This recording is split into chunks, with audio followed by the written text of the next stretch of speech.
Hello friends, welcome back to my channel. और आज हम बहुत ही सेंसिटिव टॉपिक पे बात करने वाले हैं। लास्ट इवनिंग का ही केस है। एक 12 साल की लड़की मेरे पास आई थी और प्रॉब्लम ऐसी थी कि वो बहुत तो कश्मकश के बाद मेरे पास आए और उसके बाद भी उनको ये समझ ही नहीं आ रहा था कि कहाँ से स्टार्ट करें। थोड़ा सा बच्ची भी लैक ऑफ कॉन्फिडेंस में थी, डरी सहमी थी, डिप्रेशन में थी और पेरेंट्स भी इस बात को लेकर के बहुत ज़्यादा शैमलेस फील कर रहे थे। तो फ्रेंड्स, ये जो मैं बात कर रही हूँ वो बात कर रही हूँ वेट वेटिंग फॉर चिल्ड्रन। जी हाँ फ्रेंड्स, बच्चों में मोस्ट कॉमन होता है, छोटे बच्चों में 3 ईयर्स से लेकर के 5 ईयर्स तक के बच्चों में, कि वो रात में बिस्तर गीला कर देते हैं, रात में उनको बेड वेटिंग की आदत रहती है।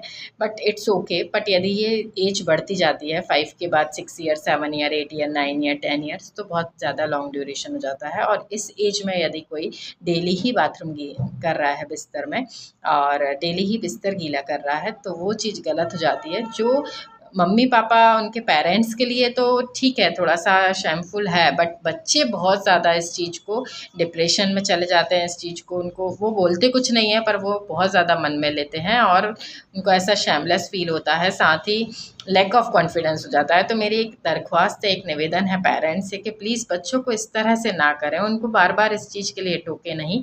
कहीं ना कहीं उनकी बॉडी में कुछ ऐसा हो रहा है जिसके कारण वो खुद भी, कोई बच्चा इस एज में तो बिस्तर गीला करना नहीं चाहता है, पर वो चाह के भी अपनी चीज़ को ठीक नहीं कर पा रहा है, एक्सप्रेस नहीं कर पा रहा है, अपनी फीलिंग्स को आपसे एक्सप्रेस नहीं कर पा रहा है। तो प्लीज़ आप बच्चों से बात करें, उनको डांटे नहीं, मारे नहीं, टोके नहीं, समझने की कोशिश करें कि मेंटली क्या चल रहा है, उनके दिमाग में क्या चल रहा है, किस चीज़ को लेके वो परेशान है, सपने आ रहे हैं, कोई और बात उनको परेशान कर रही है, या किसी डर के कारण वो रात में बिस्तर गीला कर रहे हैं। तो फ्रेंड्स, बस ये बात ध्यान रखिए, सबसे पहले हमारा बच्चा कंफर्ट जोन में होना ज़्यादा ज़रूरी है। और कोई भी बीमारी ऐसी नहीं है जिसका इलाज संभव नहीं है।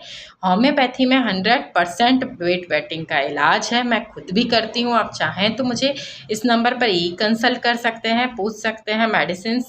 साथ में आप किसी अच्छे निजी चिकित्सक से परामर्श कर सकते हैं, सलाह ले सकते हैं और मेडिसिन स्टार्ट कर सकते हैं। कुछ ही समय में आप देखेंगे कि बच्चा पूरी तरह से ठीक हो जाएगा, उसकी आदत पूरी तरह से ख़त्म हो जाएगी। बट उसके जो माइंड पे इफ़ेक्ट हुआ है, मेंटली जो उसको प्रेशर हुआ है, उसने जो झेला है उन कुछ सालों में आपके द्वारा या फिर अदर रिलेटिव्स के द्वारा, फ्रेंड्स के द्वारा, वो चीज़ हमें निकालने में सालों लग जाएंगे। तो फ्रेंड्स, प्लीज़ अच्छे से बच्चों के साथ ट्रीट आइए।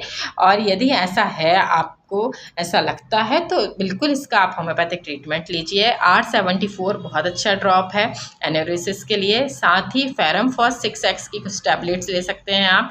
ये टैबलेट्स आपके बच्चे को ये जो बेड वेटिंग का जो समस्या है उससे काफ़ी हद तक राहत दिला देगी। साथ ही लैक ऑफ कॉन्फिडेंस जो उसका हुआ है, मेंटली जो डिस्टर्ब हुआ है, जो डिप्रेशन में गया है, उसके लिए आपको थोड़ा सा बच्चे के कंफर्ट जोन में जाने की ज़रूरत है। इस बात का ध्यान रखें और बच्चों को एक जो सेफ़ फीलिंग होती है वो अपने पेरेंट्स से ही आती है। तो प्लीज़ इस तरह से तो बच्चों को निगलेक्ट ना करें, इग्नोर ना करें। फिर मिलेंगे बहुत जल्द एक नई वीडियो में एक नए विषय के साथ। तब तक के लिए ध्यान रखिए अपना भी और अपने बच्चों का भी। धन्यवाद।